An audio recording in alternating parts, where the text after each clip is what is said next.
आज आम्ही चाललो आहोत राणीची बाग बघायला. भायखळा येथील झू म्हणजेच प्राणी संग्रहालय बघायला. वीर जिजामाता भोसले उद्यान आणि या राणीच्या बागेला भेट देण्यासाठी आम्ही सोमवारी निघालो होतो. हे उद्यान बुधवारी बंद असते. सोमवार, मंगळवार, गुरुवार, शुक्रवार, शनिवार, रविवार हे उद्यान चालू असते. सकाळी 10 ते 6 हे उद्यान सुरू असते. छोट्या मुलांसाठी 25 रुपये आणि मोठ्या माणसांसाठी 50 रुपये तिकीट आहे. पूर्ण दिवस तुम्ही सर्व प्राणी, पक्षी यांचा बघण्याचा आनंद घेऊ शकतात. एंट्रीला तुम्हाला प्लास्टिकच्या बॉटल अलाउड नाही आहेत. त्याच्यामुळं खाण्याच्या वस्तू आणि प्लास्टिकच्या बॉटल याची चेकिंग होते. लाईनमध्ये तुम्हाला उभं केलं जातं. स्वच्छतेची काळजी म्हणून हा एक छोटासा उपक्रम इथं राबवला जातो. सुरुवातीलाच आपल्याला असे वेगवेगळ्या प्रकारचे प्राण्यांचे स्टॅच्यू बघायला मिळतात. मुलं खुश होऊन जातात. रांगेमध्ये गेल्यामुळे जरा शिस्तीचं पालन केल्यामुळे बऱ्याचशा गोष्टी साध्य होतात. कारण काही लोक बऱ्याच ठिकाणी कचरा करून टाकतात. त्याच्यामुळं या गोष्टींचं पालन महानगरपालिकेकडून करण्यात आलेलं आहे. आम्ही अशा लाईनमध्ये उभे राहून आमच्या काही खाण्याच्या वस्तू बाजूला ठेवून आतमध्ये प्रवेश करायला सुरुवात केली. मुलं खूप एक्सायटेड होती कारण बऱ्याच दिवसांनी पुन्हा झूमध्ये येण्याचा योग आलेला होता. तिकीट काउंटरवर तिकीट वगैरे दाखवल्यानंतर आम्ही आमच्या बॉटल्स आणि खाण्याचे पदार्थ जमा करून पुढे निघालो. मुलांना उत्सुकता होती वेगवेगळे प्राणी कसे बघायला मिळतील याची आणि खाण्यापिण्याच्या वस्तू आम्ही इथं कलेक्ट करून पुढे प्रवासाला निघालो. सुरुवातीलाच खूप छान असा व्ह्यू मिळालेला होता. मुलांना गेल्या गेल्याच वेगवेगळे आवाज यायला लागले प्राण्यांचे, पक्ष्यांचे. इथे पक्षी होते निरनिराळ्या प्रकारचे. त्याच्यामध्ये ऑस्ट्रिच पक्षी बघितल्यानंतर मुलांना विशेष आनंद झाला. फोटो काढण्यासाठी देखील इथे खूप सुंदर असे पॉईंट दिलेले आहेत. खूप सुंदर पद्धतीने त्या पक्ष्यांना ठेवण्यात आलेले आहे. निरनिराळे पक्षी एकाच ठिकाणी बघायला मिळाल्याने आपलाही वेळ वाचतो आणि आनंद मिळतो. छोटे छोटे झरे इथं ठेवलेले आहेत. त्या झऱ्यांमुळे आपल्याला निसर्गाच्या सानिध्यात आल्यासारखे वाटते. वेगवेगळ्या प्रकारची जी रंगीबेरंगी पक्षी आहेत ते इथं आपल्याला एकाच ठिकाणी बघायला मिळतात. पक्षी उडू नये म्हणून अशी जाळी देखील इथं लावण्यात आलेली आहे. ज्यावेळेस आपण ह्या अशा झू पार्कला व्हिजिट देतो त्यामध्ये आपल्यापेक्षा लहान मुलांना खूप जास्त आनंद येत असतो. कारण आपण तरी लहानपणापासून हे बरंचसं अनुभवलं आहे. पण आत्ताच्या ह्या मुलांना ह्या गोष्टी फारशा अनुभवायला मिळत नाही. त्याच्यामुळे सुट्टीच्या दिवसात नक्कीच मुलांना आपण एखाद्या प्राणी संग्रहालयाला भेट द्यायला घेऊन जावं. बाहेर असा मगरीचा स्टॅच्यू होता. तिथं फोटो काढण्याचा आनंद घेण्यात आला. इथे खालच्या बाजूला मगर स्पेशली ठेवण्यात आलेल्या आहेत. खाली अंडर वॉटर लुक आहे आणि वरती ही जी मंडळी उभी आहे तिथं वरती पाण्यावर ज्या मगर आलेल्या आहेत त्या बघायला मिळत होत्या. खाली जाण्याचा हा मार्ग आणि खाली जात असताना हा समोरचा व्ह्यू बघूनच मुलं खूप खुश झाली. कारण पाण्याच्या आतून देखील त्यांना सगळा अनुभव घेता येणार होता. स्वच्छता खूप सुंदर ठेवलेली आहे. मेंटेन खूप छान ठेवलेलं आहे. सर्व प्राण्यांची अतिशय चांगली सोय ठेवलेली आहे. सूर्याच्या प्रकाशात हे जे दिसत आहे काचेमधला त्यांचा लूक तो खूप सुंदर दिसत होता. मुलं ते बघूनच खुश झाली होती. मगरीला शोधायचा हा कार्यक्रम चालू आहे. मगर काही इथे दिसेना. त्याच्यामुळे पुढच्या पुढे जात राहिलो आणि शेवटी आम्हाला शेवटच्या ह्याच्यामध्ये आम्हाला मगर दिसली. आतमध्ये देखील ठिकठिकाणी मगरीचे असे स्टॅच्यू बनवलेले आहेत. ते स्टॅच्यू बनवलेले आहेत. तिथं सुंदर फोटो काढण्यासाठी जागा उपलब्ध केलेली आहे. पाण्याचा छोटासा झरा देखील काढलेला आहे.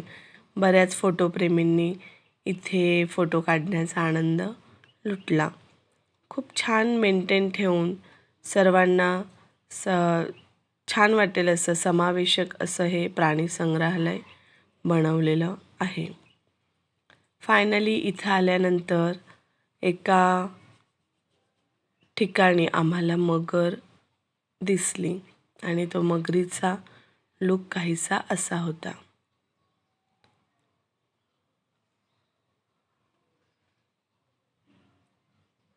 गर्दी बऱ्यापैकी होती. क्रिसमस हॉलिडे होते म्हणून बरीचशी मंडळी मुलांना घेऊन इथं आलेली होती. काही ठिकाणच्या सहली देखील इथं आलेल्या होत्या. तुम्ही बघू शकतात पाण्यामध्ये मगर दिसत आहे. मुलांना सहलीमध्ये, सुट्टीमध्ये ह्या अशा गोष्टी दाखवणं खरंच खूप गरजेचं आहे. कारण मोबाईलवर ते नेहमी बघत असतात, पण त्यांना स्वतः खऱ्या स्वरूपात दाखवणं काही गोष्टी गरजेच्या असतात. त्या आपण अशा प्राणी संग्रहालयाच्या माध्यमातून नक्कीच दाखवू शकतो. इथं मगर पाहून सगळेजण खुश झाले. थोडीशी मगर आतमध्ये आणि तिने बाकीचं तिचं तोंड वरती काढलेलं होतं. सूर्याची किरणं पाण्यामध्ये खूप छान दिसत होती.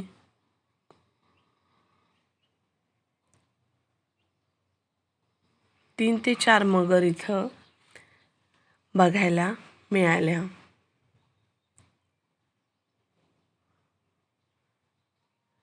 खूप सुंदर वाटत होतं. त्यानंतर आम्ही वरच्या बाजूला आलो आणि वरच्या बाजूला देखील काही ठिकाणी मगर दिसल्या. गर्दी बऱ्यापैकी होती. माणसांनी वरतून आणि खालून दोन्ही बाजूने मगर बघण्याचा आनंद लुटला. मुलांना देखील खूप मजा आली. प्राणी संग्रहालयाचा हाच फायदा की आपल्याला एका ठिकाणी सगळं काही व्यवस्थित बघायला मिळतं. बघा खालून आणि आता हा वरचा लूक आहे. काही मगरीने फक्त तोंड बाहेर काढलेलं होतं आणि खालचा भाग त्यांचा पाण्याच्या आतमध्ये होता. खूप छान मेंटेन ठेवलेलं आहे भायखळा येथे.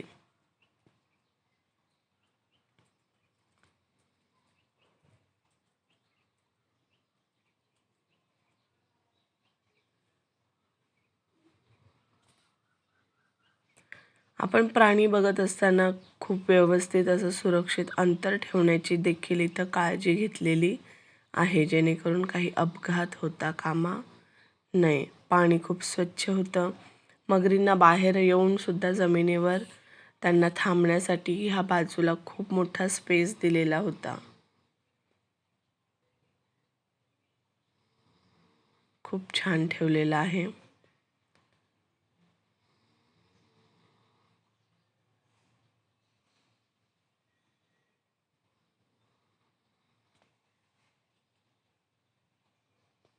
त्याच्यानंतर आम्ही पुढे कासव बघायला निघालो. असे जागोजाग कासवाचे स्टॅच्यू तयार केलेले आहेत. ते कासव असं वाटतं की खरंच आहेत की काय, इतके सुंदर स्टॅच्यू बनवलेले होते. कासवाला खूप शुभ मानलं जातं. काही वेगवेगळ्या आकाराचे आणि पाठीवर खूप वेगवेगळे डिझाईन असलेले असे वेगवेगळे कासव आम्ही इथे बघितले. त्यांची देखील स्वच्छता खूप छान ठेवलेली आहे. बघू शकता ते कासव कसं चालत आहे. काचेच्या आतमध्ये यांना ठेवलेलं आहे. त्यांच्या खाण्यापिण्याची व्यवस्था आतमध्ये केलेली आहे. जवळजवळ 5 ते 6 कासव आम्ही इथं बघितले. काही सारखे होते, काही वेगवेगळे होते.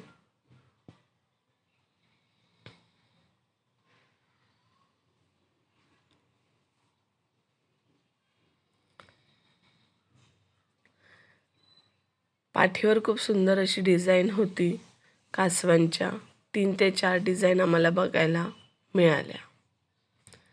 पुढे आल्यानंतर हा असा एक स्टॅच्यू दिसला. आता पुढे मुलांचा हट्ट होता की आम्हाला पेंग्विन्स बघायचे, म्हणून आम्ही पेंग्विन्सच्या दिशेने रवाना झालो.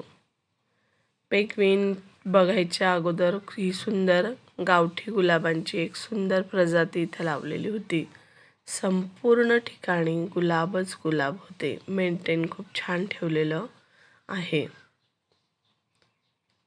हा संपूर्ण गावठी गुलाब आहे. नजरेत भरत होता, खूप सुंदर दिसत होता.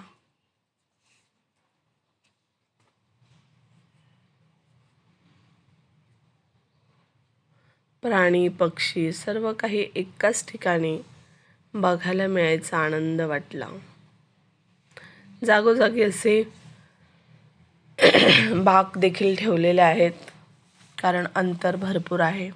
काही वृद्ध माणसे किंवा लहान मुले यांना बसण्यासाठी किंवा कोणी काही थकले तर त्यांना बसण्यासाठी असे बाक जागोजागी लावलेले आहेत. झाडं झुडपं, जुनी झाडं खूप बघायला मिळाली, ज्याच्या सावलीमध्ये तुम्ही क्षणभर विसावू शकतात, बसू शकतात, कारण हा एरियाही भरपूर मोठा आहे. जागोजागी पक्षी उडताना दिसत होते.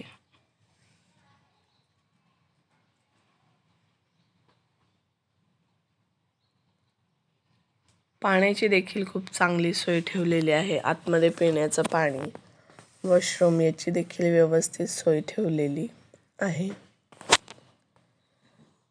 खूप मोठी मोठी उंच अशी जुनी झाडं इथं बघायला मिळाली. त्या झाडांवर पक्षी खूप सारे बसलेले होते. हीच ती गुलाबाची बाग जी आपण त्या बाजूने पाहिली. आणि याच्यानंतर आपण पेंग्विन्स बघायला जाणार आहोत.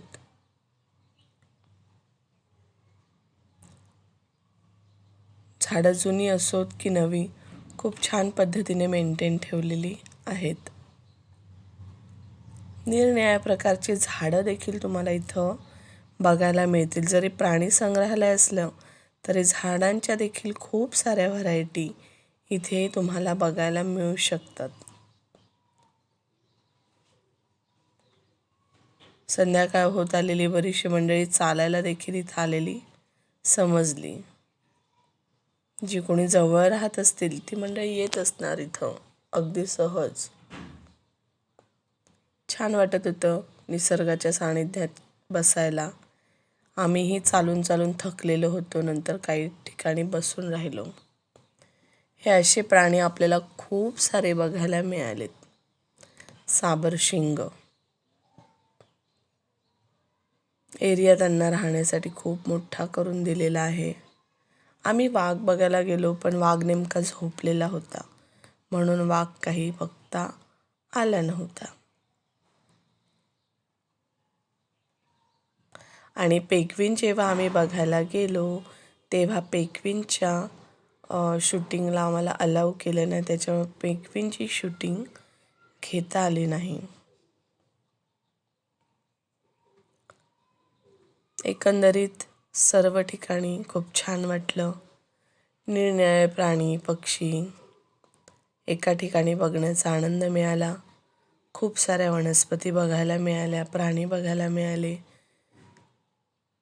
काही ठिकाणी प्राणी झोपलेले होते, काही ठिकाणी प्राणी आजूबाजू दिसेनासे होते. त्याच्यामुळे काही प्राणी आम्हाला व्यवस्थित बघता आले नाही, कारण शेवटी त्यांचाही एक वेळ असणार ना झोपायचा, आरामाचा.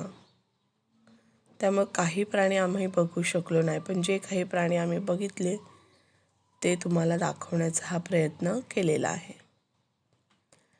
एकंदरीत भायखळ्याला खूप व्यवस्थित, स्वच्छ आणि सुंदर अशी ह्या प्राण्यांची काळजी घेतलेली आहे. मुलांना दाखवण्यासाठी नक्कीच हे प्राणी संग्रहालय उत्कृष्ट आहे. तुम्ही ट्रेनने भायखळ्याला उतरून अवघ्या 3 ते 4 मिनिटात चालत पोहोचू शकतात, इतकं हे जवळ आहे. आम्ही मुरबाडपासून निघालेलो होतो. मुरबाडवरून आम्ही कल्याणला पोचलो आणि कल्याणवरून आम्ही ट्रेनने भायखळ्याला पोचलो. 2-2.5 तास आम्हाला भायखळ्याला पोचायला लागले. हा मॅप इथं लावलेला आहे. कुठे तुम्ही काय बघू शकतात याची संपूर्ण माहिती ह्या मॅपमध्ये दिलेली आहे. कुठल्या जागेवर कुठला प्राणी, पूर्ण प्राणी संग्रहालयाचा हा मॅप आहे. तुम्हाला जर असं वाटलं की मला नक्कीच हे बघायचं आहे, तर तुम्ही ह्या मॅपचा आधार घेऊन त्या जागेवर नक्कीच पोहोचू शकतात. अतिशय सुंदर असा हा भायखळ्याचा प्राणी संग्रहालय. नक्कीच मुलांना घेऊन ह्या प्राणी संग्रहालयाला भेट द्या. इथे निरनिराळी झाडं आहेत. त्या झाडांची प्रत्येक झाडावर नावं मेन्शन केलेली आहेत. म्हणजे तुम्हाला जर कोणतं झाड ओळखता आलं नाही, तर ते झाड तुम्ही त्याच्यावर जे नाव लावलेलं आहे त्याच्या माहितीनुसार ओळखू शकतात की हे झाड त्याचं नाव काय आहे. अशा प्रकारे हा भायखळ्याच्या प्राणी संग्रहालयाचा मुंबई झू याचा हा छोटासा व्हिडिओ आम्ही बनवलेला आहे. आवडला असल्यास नक्की लाईक करा, सबस्क्राईब करा आणि जमेल तशा तुमच्या जवळच्या मित्रमंडळींना शेअर करा. आणि जेव्हा काही सुट्टी असेल तेव्हा आपल्या लहानग्यांना घेऊन हे प्राणी संग्रहालय दाखवण्यासाठी नक्की जा. एकाच ठिकाणी सर्व प्राणी बघण्याचा आनंद आपल्या मुलांना देण्याचा प्रयत्न करा, जेणेकरून त्यांच्याही ज्ञानात भर पडेल आणि आपल्या वेळेच्यानुसार म्हणजे वेळ वाचवून आपण त्यांना खूप सारी माहिती अगदी सहज देऊ शकतो. अशा प्रकारे आम्ही हे सगळं काही पाहून नंतर परतीच्या वाटेला निघालो. इथून एक्झिट केल्यानंतर समोर एक छत्रपती संग्रहालय देखील आहे, पण वेळेअभावी आम्ही तिथे गेलो नाही. नेक्स्ट टाईम आम्ही नक्की तिथं जाणार. तुम्हाला वेळ असल्यानंतर हे बाहेर आल्यानंतर इथे सुद्धा विजिट करा. धन्यवाद.